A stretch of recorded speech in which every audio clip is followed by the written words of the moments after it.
Shirika hili la KAO kwanza kufanya kazi na vijana, kwa sababu tunajua vijana ni nguvu kazi ya taifa na tunajua vijana tunawategemea.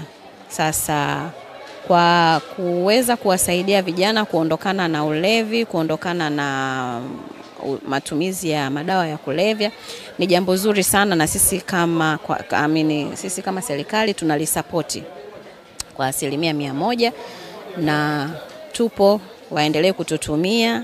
Wito wangu kwa wazazi ni kuendelea kwanza kuwafuatilia watoto, kutokuwaacha watoto kujilea wenyewe, lakini tunajua wazazi wako kwenye pilika nyingi za kutafuta maisha na kuhakikisha watoto wanapata zile haki zao, lakini wazazi tusijisahau, tukaachia wadada wa kazi, tukawaachia walimu tu peke yao.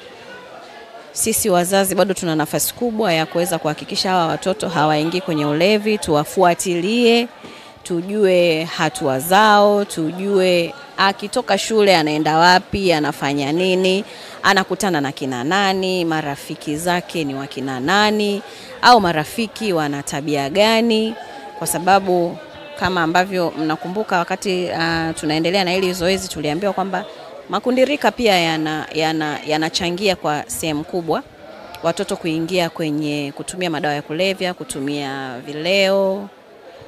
Kwa hiyo ni vizuri mzazi akajua pia kwamba mtoto wake exactly anahusiana na watu gani, anakutana na watu gani, anapotoka shule anakuwa na kina nani, anapokuwa nyumbani, anapocheza, anacheza na watu gani. Kwa hiyo ni vizuri wazazi wakajua. Hiyo itasaidia pia.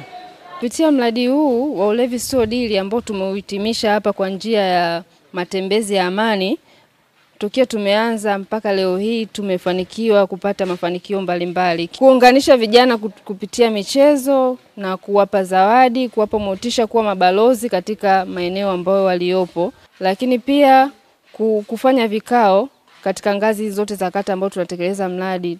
Takriban vikao 26 katika hizo kata zote tumezivifanya. Ukiacha na hivyo basi tulifanya pia mafunzo ya ujasiriamali na kuwajengea uwezo namna gani wanaweza kutoa hizo elimu katika hayo maeneo, na tulifanikiwa kushirikisha na kutoa mafunzo kwa vijana takriban 10 ambao hata leo hii hapa wengine tumejumuika nao katika hafla hii fupi. Lakini pia ushirikiano baina sisi na viongozi wa serikali. Sisi kama shirika tukimaliza mradi haimaanishi kwamba ndo tumemaliza swala la pombe au athari za pombe au katika utoaji elimu. Hivyo tumeacha athari pia kwa viongozi na watendaji wa kata ambao tunafanya nao kazi, kwa kuwapa miongozo namna gani wanaweza kuendeleza na kutoa hizi elimu, na wale vijana ambao tulikuwa tunashirikiana nao namna gani wataweza kusaidiana nao katika kuendeleza swala hili la utoaji elimu kwa vijana. Pombe inaanza katika familia. Kuna familia ambazo pombe ni sehemu ya maisha, na hivi ni ngumu sana kuweza kuwazuia vijana. Kwa hivi tuanze kubadilika wazazi. Lakini kuna makundi mbalimbali ya vijana nayo yanachangia pombe, lakini kuna makundi mengine kama kutokuwa na ajira na kutopenda kujishughulisha, kwa sababu ajira sio kuajiriwa na serikali. Ajira ni pamoja na wewe kujishughulisha kazi za kilimo na kazi mbalimbali. Kwa hivyo kitendo cha kukaa bila kufanya kazi yoyote nacho kinachangia mtu kuingia katika makundi ya pombe. Lakini mimi ninaamini kabisa kwamba kibaa bila ulevi inawezekana, kwa kuwa watunga sera tunao, wazazi tunao, na mbinu mbalimbali za kuweza kutuondoa kutoka kwenye pombe na kurudi katika mazingira ambayo sio ya pombe yanawezekana.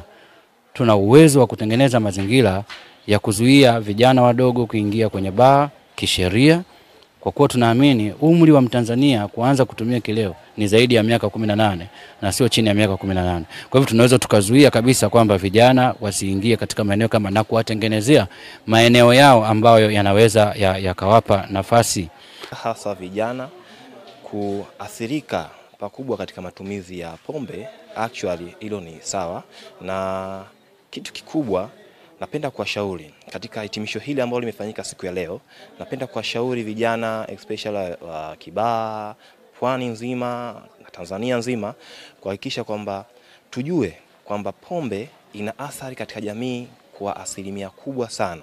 Kwanza inalenga katika kuathiri nyanja kama 3 kama sio 4. Kwanza katika jamii. Katika jamii vijana wengi wanashindwa kuheshimika kwa sababu ya matumizi ya pombe.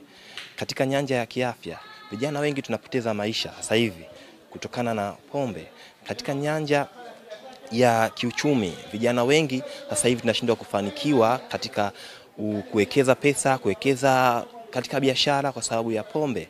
Means that hili swala la pombe limekuwa ni janga kubwa sana kwa vijana, na ukizingatia vijana ndio uti wa mgongo wa taifa letu.